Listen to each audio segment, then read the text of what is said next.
마태복음 16장에 있는 이 말씀은 우리가 너무나 잘 알고 있는 말씀입니다.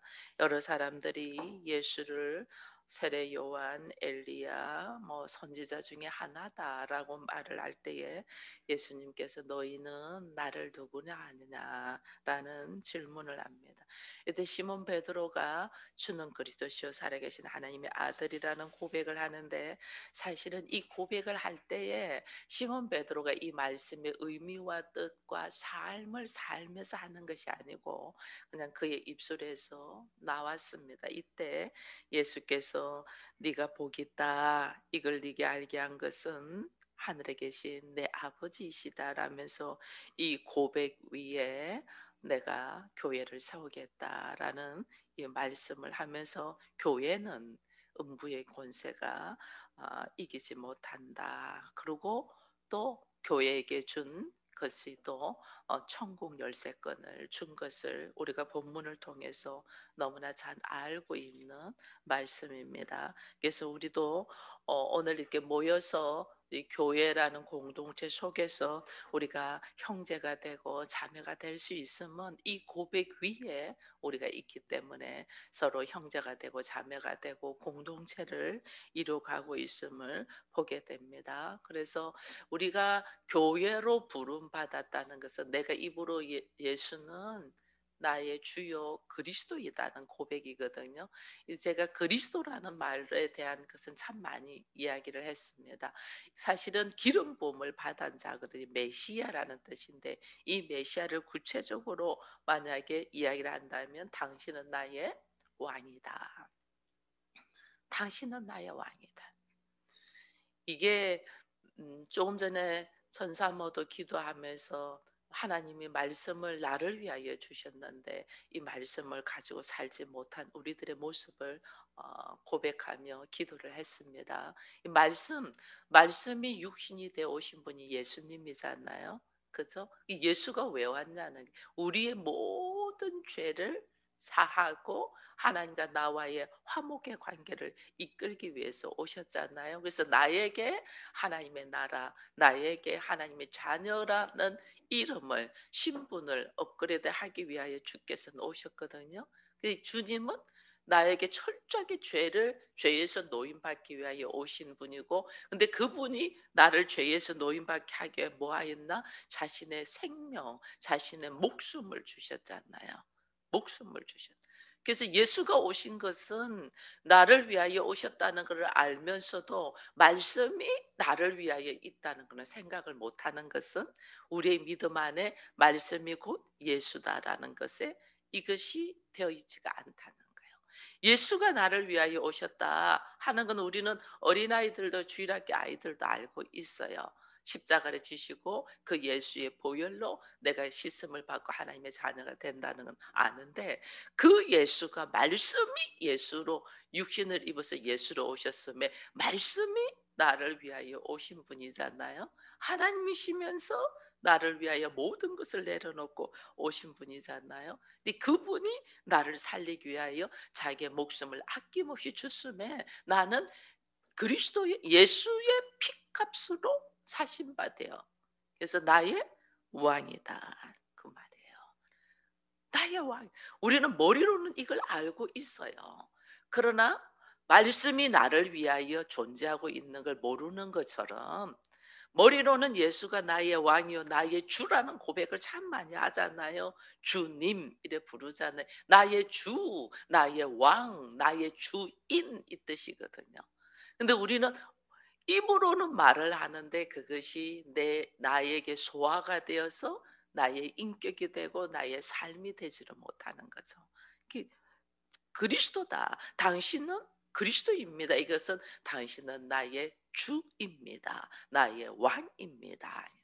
나의 왕이라는 의도를 이 말씀에 이제 분명히 우리가 알아야만이 이 고백들이 나가게 되고, 또 당신은 나의 제사장입니다 그러잖아요. 왜 제사장이냐?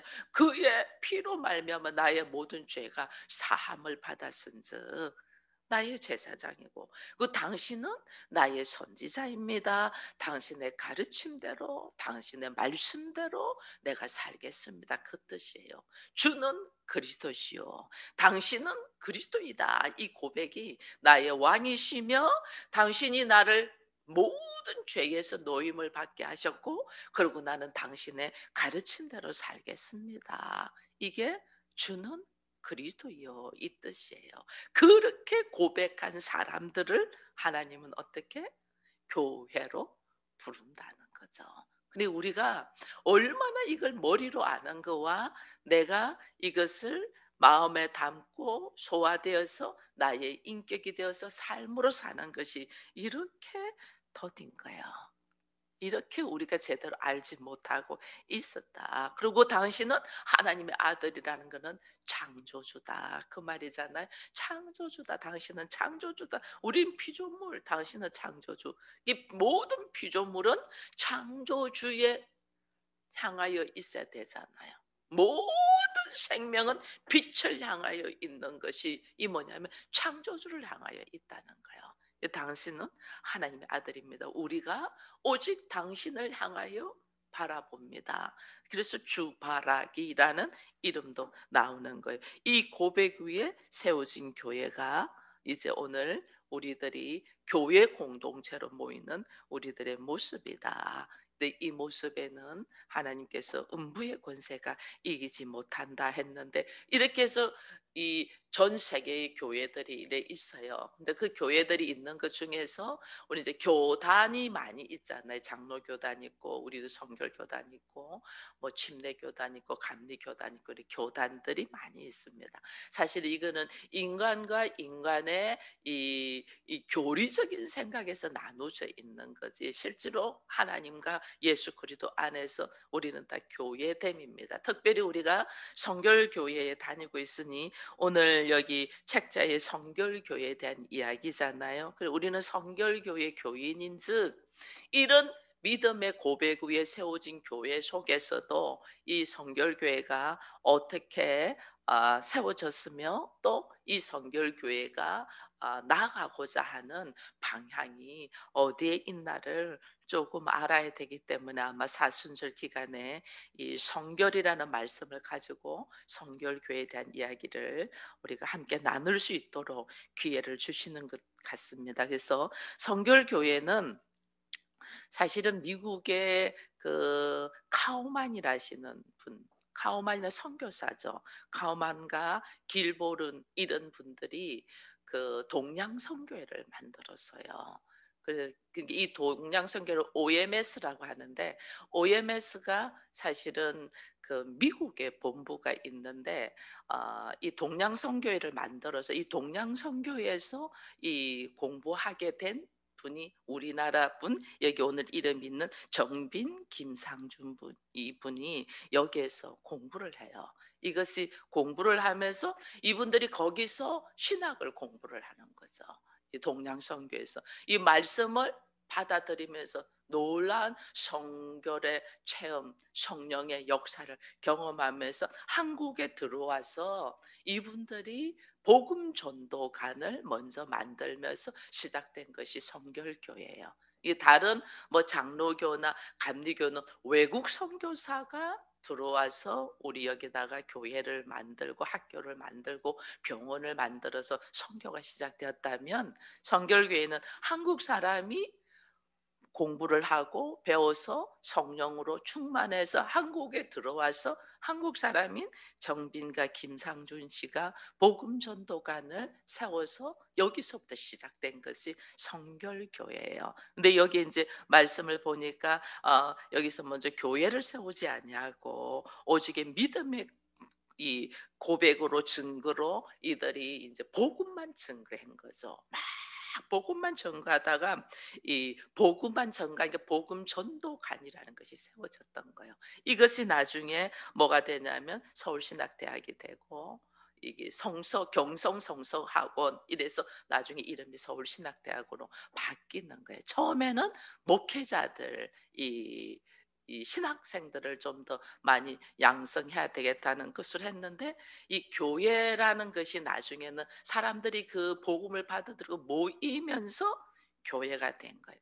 건물을 만들기 위한 교회가 아니고 복음을 전달하니까 복음을 받아들인 사람들이 이 모여서 교회가 된 거예요. 그 순수하게 말씀에 의지하여 세워진 교회죠. 그죠?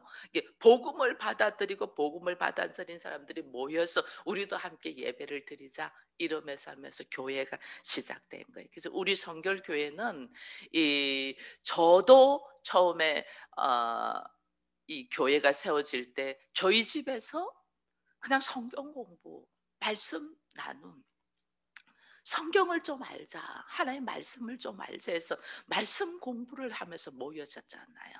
교회를 생각도 안 했죠. 저 역시도 뭐 제가 그런 생각을 할 수가 없었으니까 그냥 순수하게 말씀만 배우면서 하고 있다가 나중에는 우리도 함께 예배 드리자 해서 세워진 것이 우리 서울 기쁨의 교회잖아요. 순수하게 하나님의 부르심대로 이 성결교회가 그렇게 된 거예요. 그래서 우리 믿음의 고백 위에 주는 그리스도시요 살아계신 하나님의 아들임다는 고백 위에 세워졌는데, 성결교회가 추구하고 있는 네 가지 사중복음이 있어요. 이거는 성결교인으로서는 다 알아야 돼요. 첫 번째가 중생이에요. 중생. 중생은 거듭남이잖아요. 굉장히 중요합니다. 지금 우리가 교회는 나오지만은 거듭남의 이 확신들이 없잖아요. 예수께서 너희가 물과 성령으로 거듭나지 않냐고는 하나님 나라를 볼 수 없다고 했거든요. 제일 중요한 게 거듭남이에요. 이것을 신학적인 용어로 중생이라고 하는 거예요. 거듭남. 어떻게 거듭나? 내 중심으로 가득히 살고 육적인 세상에서 바벨탑을 쌓으려고 막 살아가던 우리, 그렇게 살아가도 결국은 인생은 죽음이라는 한계 속에서 전부 다 내려놓고 죽잖아요. 그런 우리를 하나님께서 어떻게 육으로 살고자 하는, 자기 중심으로 살고자 하는 수많은 생각들에서 빛이 딱 들어오면서, 나에게 말씀이 들어오면서, 내에게 말씀이 들어왔다는 다른 말로 예수가 들어오면서, 그죠? 그래서 우리가 이제는 말씀을 알아야 된다 할 때는 늘 우리가 뭐 알아야 되는 게 예수, 예수를 알아야 된다는 거예요. 왜? 말씀이 육신이 되어 오신 분이 예수잖아요. 내가 말씀을 영접한다, 다른 말로 예수를 내가 받아들인다. 빛이 들어왔다, 찬빛, 누구예요? 예수. 그 빛이 내 안에 딱 비치면서, 내가 빛이 비치기 전에는 내가 어둠인 줄 몰랐잖아요. 내가 허덕이고 있는 줄 몰랐잖아요. 잘 사는 줄 알았잖아요. 우리가 육으로 세상적인 사고로 자기 중심으로 살 때는 스스로 자기를 높여서 내가 잘 사는 줄 알았잖아요. 그 잘 사는 줄 알고 있던 내가 이제 빛이 들어오고 말씀이 들어오고 예수가 딱 들어오면서 아니네. 내가 잘 살고 있는 게 아니네. 이게 뭐지? 하면서 우리가 충격이 딱 가해지는 것이, 성경에는 요동되었다, 소동이 일어났다 이런 표현을 쓰는 거예요. 그것이 내 안에 땅이 진동했다 뭐 이런 표현들이 있잖아요. 땅이 진동했다, 사람들에게 소동이 일어났다. 이게 뭐냐면 내 안에 나라는 사람이 딱 있었는데 여기에 예수가 들어오고 말씀이 들어오고 빛이 딱 들어오니까 내가 어둠이었네?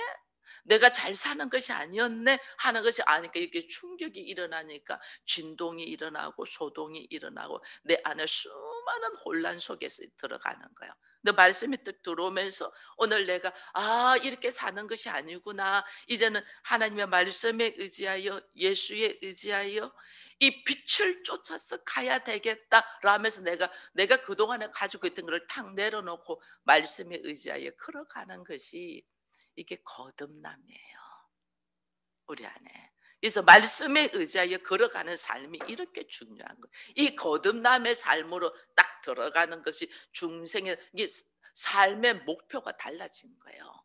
우리가 내 한 사람 잘 살기 위해서 살던 내가 내 한 사람 잘 사는 게 삶의 목표가, 방향이 예수가 표대가 되어 걸어가는 거예요. 그 예수를 더 깊이 알고 그 예수를 만나고 그것을 더 깊이 한다는 건 말씀 속으로 더 깊이 들어가고 그 말씀 속으로 더 깊이 들어가는 것이 예수는 길이라고 했잖아요. 아버지를 만나게 되고 예수는 생명이랬기 때문에 내가 생명을 찾아가고 예수는 진리이기 때문에 말씀의 깊이 속에서 내가 거하는 거예요. 이게 이제 거듭남의 삶. 여기 거듭남의 삶의 확신을 가져야 돼요. 근데 우리가 그 다음에 알아야 되는 것이 거듭났다고 해서 내가 늘 하나님이 기뻐하는 모습으로 사냐? 그렇지 않는 거예요. 그렇지 않잖아요. 또 넘어지고 쓰러지고 자빠지고.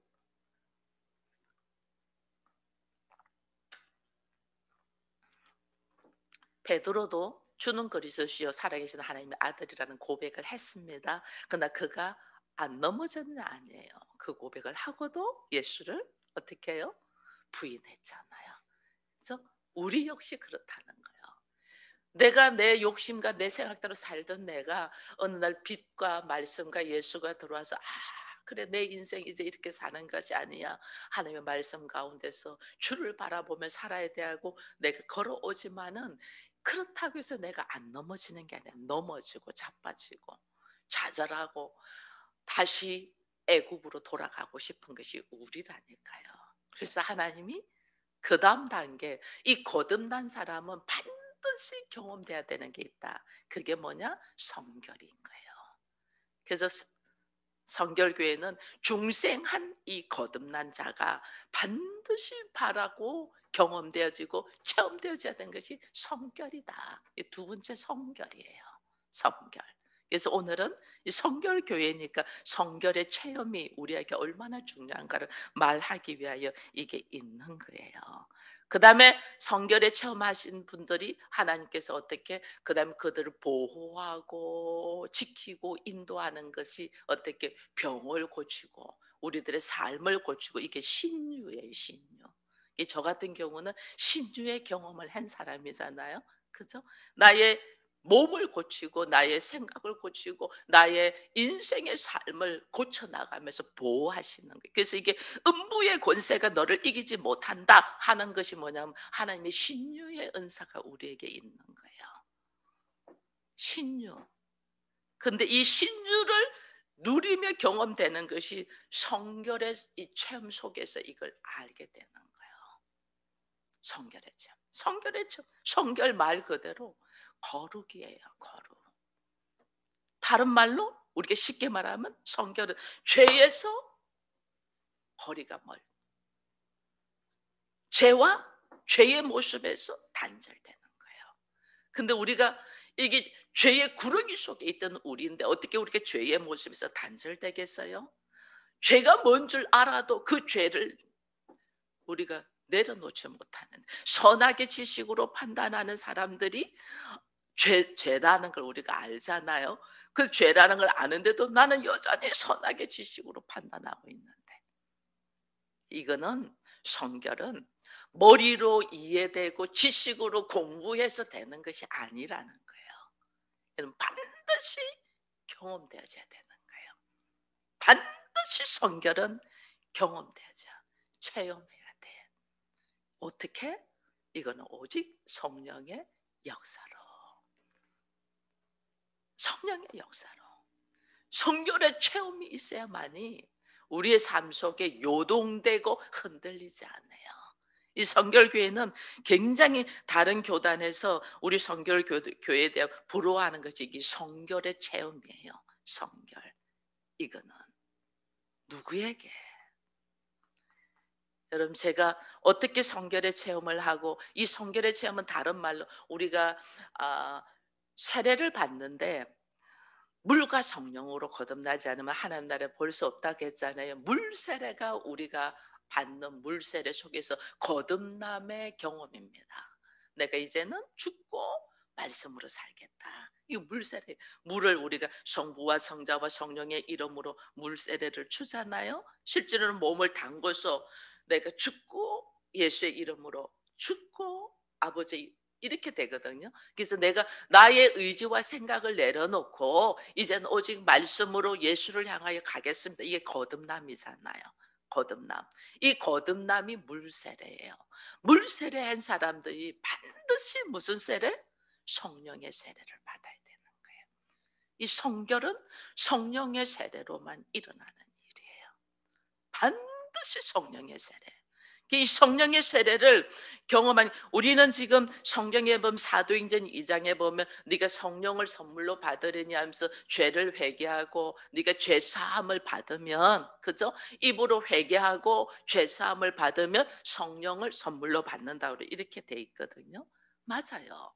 내가 입으로 나의 죄를 고백되고 하나님 앞에 죄 사함을 받으면, 내 안에 죄 사함을 받았은즉 내 안에 뭐가 들면 성령이 들어오시는 거예요. 근데 이런 것들이 우리가 죄를 고백하기까지니, 우리가 내가 죄를 어떻게 알아지나요? 잘 몰라요. 성령이 내 안에 임하야만이 그것이 참 죄였구나 하는 걸 알아서요.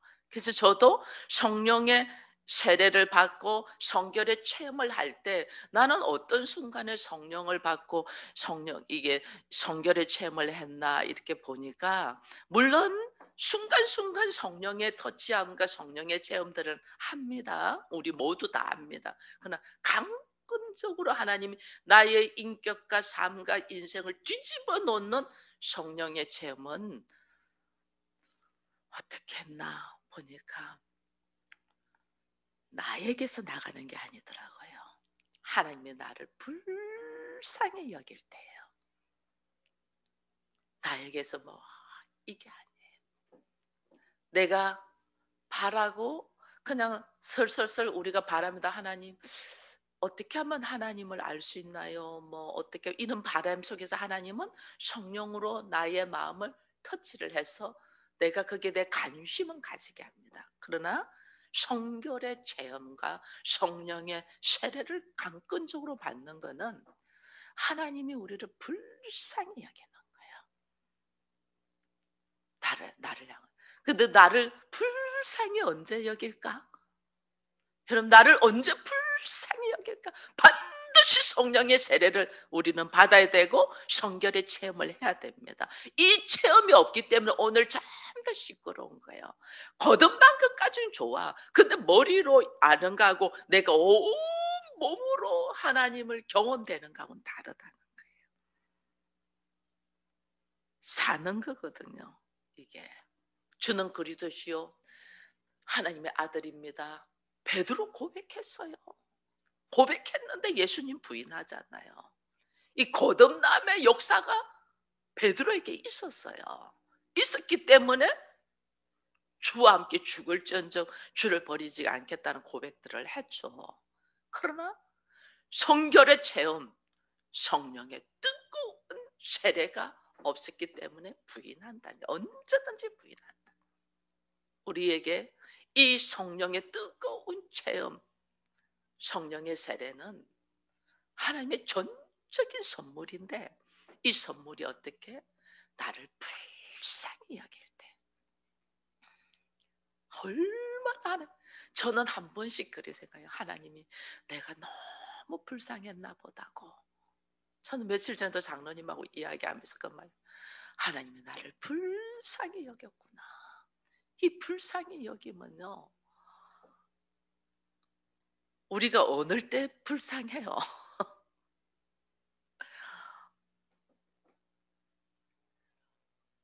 give and take. 네가 이랬은즉 나도 이란다. 네가 그랬잖아 하고 자기를 주장하고 자기를 핑계대고 자기를 합리화하고 자기의 뭔가를 드러내는 사람이 불쌍하겠어요? 아니에요. 하나님의 불쌍함.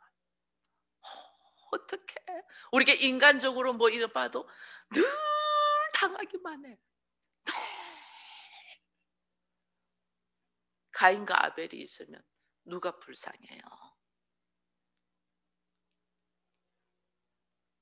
내가 사랑을 못 받았다고 분해가지고 때려 죽이는 놈이 있냐면, 영문도 없이 모르고 죽임 받는 사람이 있어. 누가 불쌍해요? 하나님 보실 때 그 불쌍함이 하나님의 일하심이더라니까요. 하나님이라신 자기의 잔머리로 계산하고 사람의 눈은 속일 수 있어요. 하나님은 속이지 못해요. 우리가 누구 바란 듯이 일할 수는 있어요. 그러나 조용히 누구와 상관없이 묵묵하게 주와 교제하며 걸어가며 바보스러울 만큼 우리가 볼 때 당신 바보야. 왜 그래 당하고만 있어. 이런 경우가 있잖아요. 바보스러울 만큼 넉넉하게 자기를 내려놓고 또 내려놓고 내려놓고 너 바보냐? 우리 그런 말 할 때 있잖아요. 근데 그 영혼을 누가? 하나님이 불쌍히 여기더라는 거예요. 뭐 하나 할 수 없이. 저는 제가 며칠 전에 기찬이가 내가 28에 낳았잖아요, 아들을. 근데 제가 29에 3개월밖에 못 산다는 병을 받았잖아요. 의사로부터. 지금 생각해 그 의사가 너무 고마운 거예요. 환자가 쭉 있는데 제가 이 말을 뚝 듣고 이게 무슨 뜻인지도 모르고 감당도 안 돼 가지고 이렇게 있는데 간호사가 계속해서 차트를 갖고 뒤에 손님 있는데 뒤에 손님 1시간을 간호사 보고 내 간호사한테 나가라고 저가 아무 말도 안 하고 있는 저를 이렇게 보호하고 있더라고요. 그 의사가. 그러면서 나중에 그 의사가 한 말 중에 하나가 뭐냐면 아니 무슨 환자가 아기를 업고 오냐고. 자기가 볼 때는 이 3개월밖에 안 사는 사람의 죽을 병이면 보호자가 와서 데리고 와도 시원찮을 판에 환자가 보호자도 하나도 없이 혼자 아기를 갓난 아기를 업고 오니까 그게 막 속상했던 것 같아요. 무슨 환자가 아기를 업고 오냐고. 왜 보호자 같이 안 왔냐고 이래서 보호자는 남편밖에 없는데 직장 같지요. 나한테 이야기하면 되지 않냐고 제가 그렇게 했다니까요. 근데 그 안타까움을 그냥 그분이 그냥 다 받아주더라니까요. 그분이 그냥 다 받아주면서 나중에 가만히 있었더니 말을 자세히 하진 않는데 가만히 제 안에 갑자기 툭 들어오는 너 크리스찬이잖아 이 마음이 탁 들어오더라고요. 그래서 의사한테 사실 나는 크리스찬이다. 그러니까 어떤 말을 해도 내가 다 수긍되니 저한테 내 병에 대해서 분명하게 말해달라 이런 이야기를 했어요. 그때 의사가 해준 말이 이제 저한테 그냥 집에 가서 잘 먹고 잘 쉬어라고 잘 먹고 잘 쉬어라고 그래서 그렇게 하면 되네 했더니 그러면 될 거라고 그러면서 다만 너무 아프면 병원으로 오세요 이러더라고요. 너무 아플 때는 병원으로 오세요. 잘 먹고 잘 쉬세요. 그리고 그 말을 들으면서 그 의사가 하는 말이 이제 한 말이 내가 굳어가는 병이다. 몸이 다 굳어갈 거다. 그래서 굉장히 아프거든요. 굳어가면 그 병이다 하고 이제 뭐 한 말이 그 구도가 뭐 이렇게 수술하면 되잖아. 뭐 별말 다 하다가 나중에 미이라 같이 된다. 몸이 미이라 같이 된다. 하는 이야기를 해서 막 그게 그때는 29살 때는 이해가 안 됐어요. 그냥 나와 가지고 제가 병원에서 집까지 아기를 얻고 하염없이 울면서 걸어갔 하염없이 울면서. 이게 무슨 소리야? 이게 뭐야? 하염없이 울면서 걸어가는 그 모습을 누군가가 봤을 때는 '참 어이가 없었겠다.' 하는 생각을 제가 지금은 하면서 보니까 하나님이 불 아무것도 할 수 없잖아요. 제가 아무것도 할 수 없잖아요. 아무것도 할 수 없는 그 아무것도 할 수 없는 나의 모습을 보면서 하나님이 불쌍히 여기신 누구도 할 수 없는 거. 뭐 남편도 제 머리만 이래 쓰다듬어서 할 수 있는 게 아무것도 없잖아요. 아무것도 없는 누구도 아무것도 할 수 없는 나의 모습을 불쌍히 여겨서 하나님 나를 강권적으로 이끌어서 성령의 세례를 부어주신 그 성결의 체험. 이 체험은 하나님을 만나는 거예요. 성령의 사건적인 역사로 하나님을 만나. 나같이 연약하고 부족하고 아무것도 할 수 없는 자가 하나님을 뜩 만나니까 밥을 못 먹었던 사람이 밥 한 그릇 두두두둑 먹어. 이게 우리가 상식적으로 이해가 안 되는 역사가 일어나는 게 사실은 성결의 체험이에요. 근데 이 성결의 체험이 우리에게 하나님, 믿음의 고백, 거듭남의 역사가 있는 사람, 하나님 어떻게 음부의 권세가 넘어지지 못하게 안 되잖아요. 이 넘어지지 못한 하나님이 보호하고 지키고 세우고 일으키시는 이 역사가 성결의 역사로 일어나거든요. 이 역사를 우리 인생에 살면서 내가 아버지 앞에 부름받아 가기 전에 신유와 재림은 이 네 가지거든요. 거듭, 중생, 성결, 신유, 재림입니다. 신유와 재림은 신유도 전부 다 하나님이 하신 겁니다. 재림도 하나님이 하시는 일입니다. 근데 우리는 이것을 믿고 받아들입니다. 근데 우리가 이 땅에 있으면서 반드시 경험돼야 될 것이 중생, 거듭남의 역사. 이거는 지금 우리의 중생 속에서 거듭남의 역사 속에서 들어와 있습니다. 지금 우리가 반드시 경험돼야 되는 게 성결의 체험이에요. 성령의 세례예요. 사순절기간에 나에게 문제가 있고 아픔이 있고 말할 수 없는 고통이 있다. 하나님이 불쌍히 내가 아무것도 할 수 없는 상황에서 하나님의 불쌍함이 내 안에 들어온다면 반드시 성령의 체험과 함께 성결의 역사가 우리한테 일어날 것을 기대하면서 내 인생의 목표를 여러분 성결의 체험을 잡아도 우리는 부끄럽지 않고 누구보다도 강한 자가 될 수 있는 걸 보면서 우리 성결교회 성도들은 성결의 체험이 하나님은 나에게 일어나게 해달라고 기도하는 기도의 제목들이 있기를 축원드립니다. 기도하겠습니다.